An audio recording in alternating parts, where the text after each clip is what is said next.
My name is Cheryl. I'm 56 years old.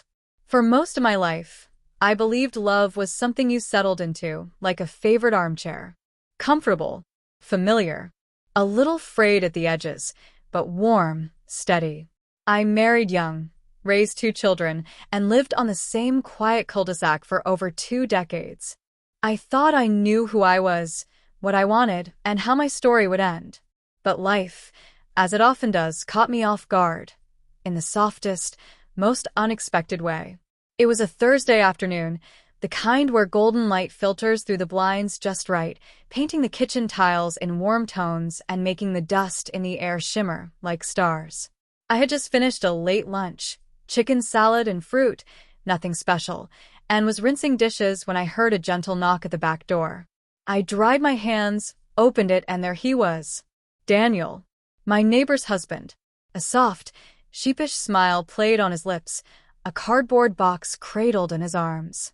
"Hey, Cheryl," he said, shifting his weight. "Kathy asked me to return your pie dish, and these books she borrowed. Hope I'm not interrupting." "You're not," I said, unable to hide my smile. "Come on in." Daniel and Kathy had moved in 3 houses down about 4 years ago. Kathy was sunshine in a bottle, bubbly, bright. Daniel was different. Quiet, thoughtful, solid in the way that oak trees are rooted, dependable. We'd exchanged pleasantries at barbecues and waved across driveways, but nothing more. Still, there was always something about him, a steadiness that made my shoulders relax. He placed the box gently on the counter, like it held something delicate. His sleeves were rolled up, forearms dusted with flour. "You've been baking?" I asked. He grinned. Kathy needed help again. "I'm her official sous chef now." "Coffee," I offered before I could second-guess it. "I just made a fresh pot." He hesitated, then nodded. "Yeah, that sounds nice." We sat at the kitchen table, warm mugs in hand, the silence between us humming with soft refrigerator noise and unsaid thoughts. We talked about the weather, cracked fences, Kathy's hydrangeas. He asked about my kids. I told him about my daughter in grad school and my son's ridiculous new dog that looked like it had swallowed a mop. We laughed. But then something shifted. He stared into his mug for a long moment, fingers wrapped tight around the ceramic. When he finally spoke, his voice was low, barely a whisper. "You ever feel like the life you built suddenly doesn't fit anymore?" I froze, cup halfway to my lips. The honesty in his voice made the air feel heavy, sacred. I set my mug down gently. "All the time," I said. And I meant it more than I expected to.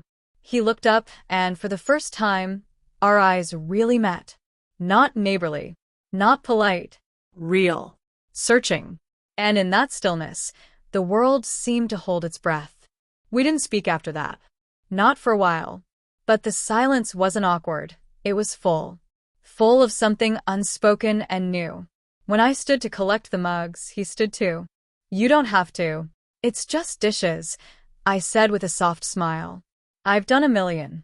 He moved beside me, reaching for the dish towel. "Then let me help." We fell into rhythm easily. Washington rinse. Dry. Simple movements, mechanical even, but the space between us felt charged. His arm brushed mine once, and it sent a ripple through me. I glanced at him. He was looking out the window, a soft smile on his lips like he was somewhere else, somewhere warm. "You okay?" I asked, voice barely audible. He nodded. "It's just nice. Talking with you." I turned back to the dishes, heart pounding beneath my calm exterior. When had someone last noticed me like that? Really seen me? As we finished, he handed me the last plate, his fingers lingering against mine. It was a small touch, but it felt electric. He looked like he wanted to say something, but instead said, "I should get going." I nodded, unable to trust my voice. He walked to the door, pausing just before stepping out. "Thanks for the coffee. And the conversation." "Anytime," I said. But we both knew it wasn't casual anymore. He left, and I stood in the doorway long after he was gone, his scent, cinnamon and soap, still hanging in the air like a whisper.